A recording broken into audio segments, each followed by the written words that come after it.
வணக்கம். செம்மனிய தமிழ்த்தாய் சொந்தங்களுக்கு தமிழீழ மக்கள் தலைவர் வினோகரன் இந்த கருத்துரையை வழங்குகின்றேன்.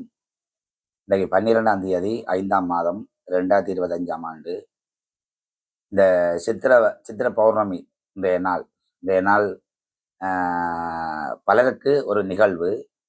ஆனால் எமது இனத்துக்கு அந்நியர்களை இழந்ததால் ஒரு துயரமான நிகழ்வும், அது இயற்கை தந்த கொலை என்று கூறிக்கொண்டு, வணக்கம் உறவுகளே. இதில் புலம்பெயர் தேசத்தில் உள்ள உறவுகளும் ஈழ தேசத்தில் உள்ள தமிழ் உறவுகளும் இதை உன்னிப்பாக கவனிக்க வேண்டிய ஒரு விடயம்.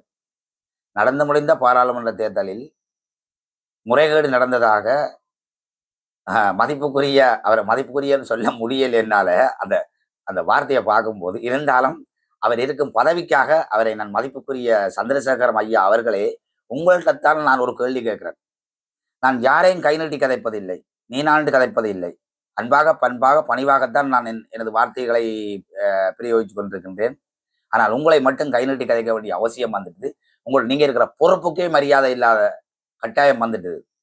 அதாவது சொல்றீங்கள், நடந்து முடிந்த உள்ளூராட்சி மன்ற தேர்தலில் மது கொடுத்துத்தான் மக்கள் வாக்களித்தார்கள் என்று கேட்கும் போதே மனம் நெகிழுது. நாங்கள் இழந்ததை மீளப் பெற முடியாமல் தவிக்கின்றோம் ஒவ்வொரு தமிழினமும். நீங்கள் எங்கேயோ இருந்து வந்து வடமாகாணத்தில் அமைச்சராக வந்து இருந்து கொண்டு சிங்கத்தின் கொட்டைக்கு ஆடு கலந்து விரட்டின மாதிரி புலிக்கு கோக்கை கலந்து ஆடு விரட்டுது. இப்ப அந்த பழமொழியை உங்களுக்கு நான் சொல்லவா, ஆணைத்தனமாக நான் ஆடி சொல்றேன், கேட்டுக்கொள்ளுங்க. இங்க யாரும் மதுப்பிரியர்கள் அல்ல. நீங்கள் சொம்பு தூக்குறண்டால் நீங்க அரசாங்கத்தை சொம்பு தூக்குங்க. ஆனா தமிழினத்தை கொச்சப்படுத்தாதீங்க, சரியா? தமிழினம் அவ்வளவு தரங்கட்ட இனம் இல்லை, தெரிஞ்சு கொள்ளுங்க. தமிழினம் வீரஞ்சறந்த இனம், சரியா? வீரஞ்சறந்த மன்னன் பண்டாரவன்யன் பரம்பரையில பிறந்து அடுத்தது வேலுப்பிள்ளை பிரபாகரன் அண்ணாந்த பலப்பில வளர்ந்த இனம் தான் தமிழினம். ஆணித்தனமாக உங்களுக்கு சொல்றேன். உங்களுக்கு இன்னும் விஷயம் புரிய இல்லை. ஒழுங்கா தமிழே கதைக்க தெரியாது, தமிழே கதைக்க தெரியாத உமக்கு மதுப்பிரியர்கள் என்று வர்ணிக்கிறீர் என்ன? கடந்த காலத்துல நீங்கள் திட்டமிட்டங்களை கொத்து கொத்தா கொண்டு குவிச்சு போட்டு இப்ப மதுப்பிரியர்கள் வர்ணிக்கிறீங்களா என்ன? எந்த விதத்திலேயா இது நியாயம்? இருக்கிற பதவிக்கு மரியாதையை தக்க வச்சுக் கொள்ளுங்க. நீங்க மரியாதை கொடுத்தா தான் நாங்களும் மரியாதை கொடுப்போம், வழங்குதா? இதான் தமிழன்ற கோட்பாடு. தமிழன் தின்றதையும் காக்கி கொடுப்பான், உயிரையும் கொடுப்பான், உயிர் எடுக்க தேங்க மாட்டான். இதான் தமிழன்ற வீரம். அது தெரிஞ்சு கொள்ளுங்க. இதற்கு பிறகு இப்படியான வார்த்தைகள் வரக்கூடாது. எல்லா தமிழிலும் நாங்கள் கொந்தளிப்போம். நாங்கள் இப்ப வலிசுமந்த மாதத்துல இருக்கிறோம் ஐயா. ஒவ்வொரு வீடு வழியாகவும் போய் பாருங்க. ஓலம், இந்த ஓலம் ஐயா உங்களை சும்மா விடாது. நீங்க சொம்பு தூக்குறீங்களே, எங்களை கொத்து கொத்தா கொண்டு கேட்கல. அவர்கள்லாம் முதல் காரணகத்தா வந்த மருத்துவத்தை கூட கொழும்புல வழக்கு தொடர்ந்தவியல், வழக்குக்கு அனுப்பக்கூடாது. இல்லைன்னா இன்னும் கொஞ்சம் உயிர் தப்பி இருக்கும் தமிழினம். இதை பாக்குறீங்களா? உலகத்துல எங்கேயாச்சும் இப்படி ஒரு கொன்று குவிச்ச காட்சிகளை பாக்குறீங்களா?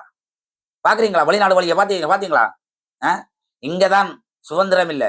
பாருங்க வெளிநாடு வழியை எங்களோட உறவுகள் என்ன செய்கிறாங்கன்னு பாருங்க. உங்களை வாழ்க்கையில நீங்க ஒரு இனம் மட்டும்தான், ஒரு நாள்ல மட்டும்தான் இருக்கிறீங்க. இலங்கையில மட்டும்தான் உங்களோட இனம், நீங்கள் பௌத்த இனம்னு சொல்லி தெரியும். உலக நாடு ஃபுல்லா தமிழன் இருக்கிறான்.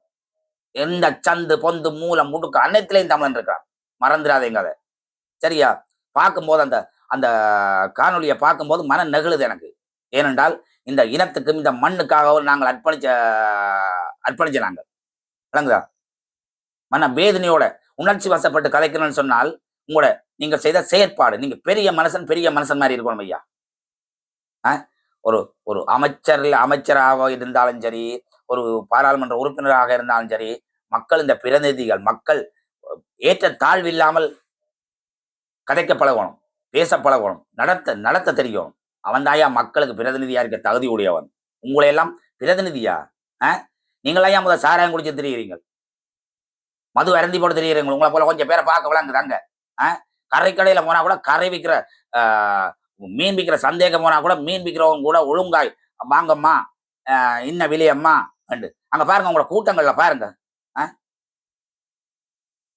ஒரு பைத்தியாரும் 9 பைத்தியாரும் கல்லறியறீங்க பாருங்க. சகிக்க முடியாம கிடக்கு. போனால் மக்களுக்குரிய விஷயத்துக்கு போனா மக்கள்கிட்ட பிரச்சனையே கதையங்கய்யா.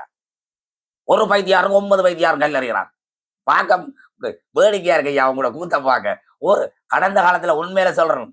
கடந்த காலத்துல அதாவது மஹிந்த ராஜபக்சேன்ற ஆட்சியிலயோ, இல்ல கோத்தா ராஜபக்சேன்ற ஆட்சியிலயோ, இல்ல மைத்திரி சிறிசேனாந்த ஆட்சியிலயோ, இல்ல ரணில் விக்ரமசிங்கே ஐயாந்த ஆட்சியிலயோ இப்படி ஒரு இதே இல்லை ஐயா. கூட்டங்களும் இல்ல, பாராளுமன்றம் இல்ல.